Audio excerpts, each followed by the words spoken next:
Hi everyone, Ariel Biggs here, Toyota-powered Daum Motorsports driver for the 2016 season.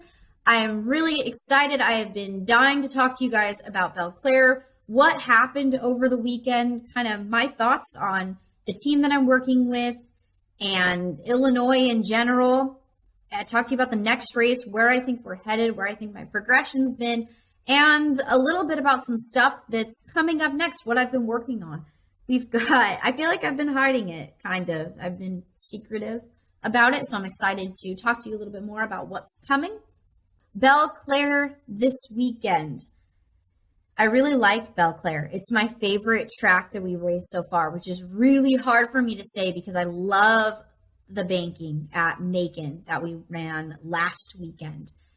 Belle-Clair, the first time I walked up, I don't know if you guys saw, but I have a live Facebook video on my Facebook page. I believe I shared it on Twitter as well, but I did a kind of a track walk there, and the back straightaway walls are concrete, and the corners are a wooden fence. That freaked me out when I first saw it. Not freaked me out, but it made me a little nervous because whenever we see concrete walls, that automatically means there's no absorption if you hit it. And there was also concrete on the inside of the track. No absorption. That's end of the front axle. The wooden fence on the backs and the back of the corners was automatic. If you hit that, you're probably going to go over it. It's going to break it. But at the same time, it took me like one or two laps. Like, you know what? Just driving it hard enough and you're not going to hit the wall. So that was the sum of my fear. That was the end of it right there. And so we went out for practice. And this is all on me. I needed to do this at the shop, and I forgot to. I had not plugged the battery in at the shop, and I got to the track and forgot. I went out on the track, and it didn't start for hot laps, so they turned us back around. Our crew chief, Ronnie, came over, pulled the hood, plugged it in, went back out, ran practice. We were mid-pack, kind of slow. Wasn't happy with that. We talked about it. The car just really wasn't transferring the rear wheels and getting very much forward bite. I weigh about 50 pounds less than Zach, so we put in our base setup that we put in Macon, let the car transfer the rear wheels a little bit quicker because there's about 50 pounds in there that's just not letting the car sit. So we did that, opened it up, went out for the heat race, and we had battery issues. Again, what had happened was our battery style has like a 4-prong system. So when it goes in, it folds in and then expands inside the chamber. And what had happened, and it hadn't fully expanded inside the chamber. So as soon as I took off, I don't know if it was when they were pushing me off, it started backing out. And we run an electronic ignition system, so that made it misfire, caused all sorts of problems. And it just wouldn't come off the corner. The car had no power at all. It sounded like it was on the rev limiter almost all the way around the track. So I came out and we talked about it, pulled the hood. Sure enough, the battery was unplugged. So we plugged it back in, duct taped it, have a solid plan to fix that for next race. It will not happen again, ever. The really unfortunate part about that was PowerEye runs on a point system, and because we finished 6th and started 4th, we lost a whole bunch of points and went out, had to start in the semi. We didn't make the feature. So I started 6th in the semi, and we had a pretty stacked semi. We had Schuett and Tanner Thorson and Jake Newman. We were ready to go, fired up. Like, all right, I got this. I just got to best 2 cars.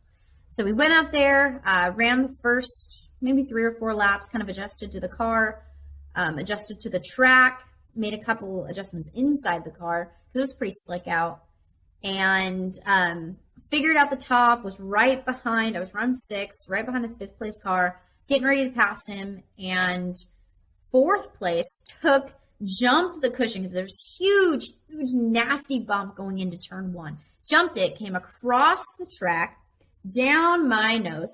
So I lift, turned down to try to avoid him because he didn't lift. And 7th place comes and drives underneath me, so I got to lift to keep from hitting him. And I kind of tagged his back wheel. Well, that put me about a straightaway behind the entire field. Now we're about 6 laps into this 12-lap semi. And so I'm driving, and I'm slowly catching him, but not really. And then I take and I move my car up about a half a lane into the cushion where I'm just flat out right into it.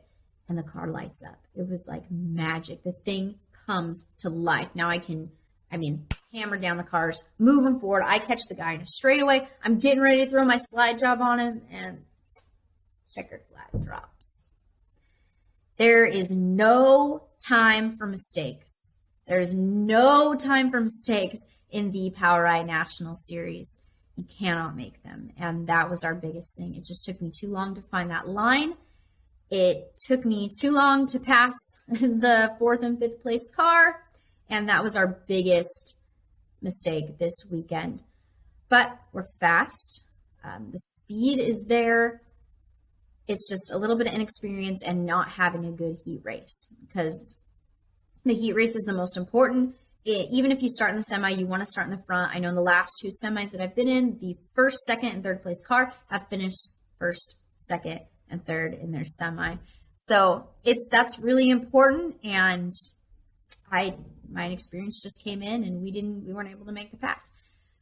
So that was unfortunate. I was a little disappointed with that, but knowing that we've really started nailing the setup, knowing that I learned a lot. I never hit the track in this car without learning anything. So we're getting better. We're getting more consistent, getting faster, and more racy. And I'm really confident, and I think the team feels good too, going into our next race, which we are running this weekend at Valley Speedway and Lucas Oil Speedway. It's the Missouri National Pair. I'm really excited to run these tracks because they're very, very similar to tracks that we've raced in Washington. They're 3/8 and 3rd mile, like Willamette, Skagit, Grace Harbor. Not the exact same shape, but definitely super fast in these midgets. So I'm really excited to go there. As far as the team in Illinois goes, the biggest thing I want you guys to know is that these guys are absolutely fantastic. It's usually Zach's dad, Dan, and Ronnie, our crew chief, who are at the track. And they have been so welcoming, so open to answering my questions, to receiving any feedback I have to give about the car, discussing it with me, checking things for me, explaining big questions that I may have about the cars, which is just huge. They've really given me a lot of respect as a driver. And I can't say, being a female, I've been on teams where that hasn't always been the case. And I really, really appreciate that from them. These guys are really working hard to give me everything that I need and learn with me everything that I need to progress at a good rate and get the most out of this car.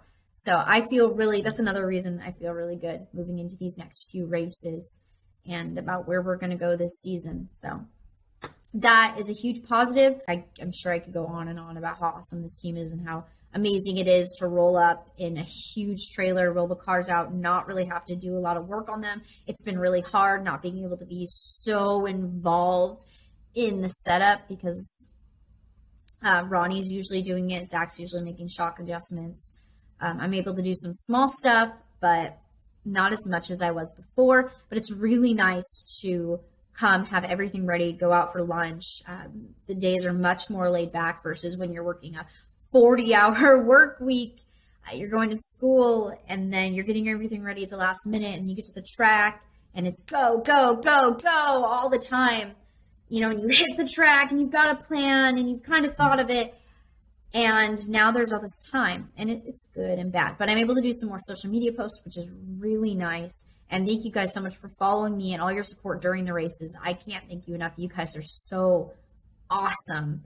Speaking of awesome, and I said I felt like I've been hiding something from you. It's good. It's all good, I promise. The first thing is that I downloaded a video compressor. So I can now compress video files, upload YouTube videos from the coffee shop Wi-Fi. I apologize, Ambrose, but that is the only way to get it done. I will be uploading the Macon Speedway in-car cam for Zach and I, which is really cool. I also will be releasing the second #Relentless video with an incredible high school girl.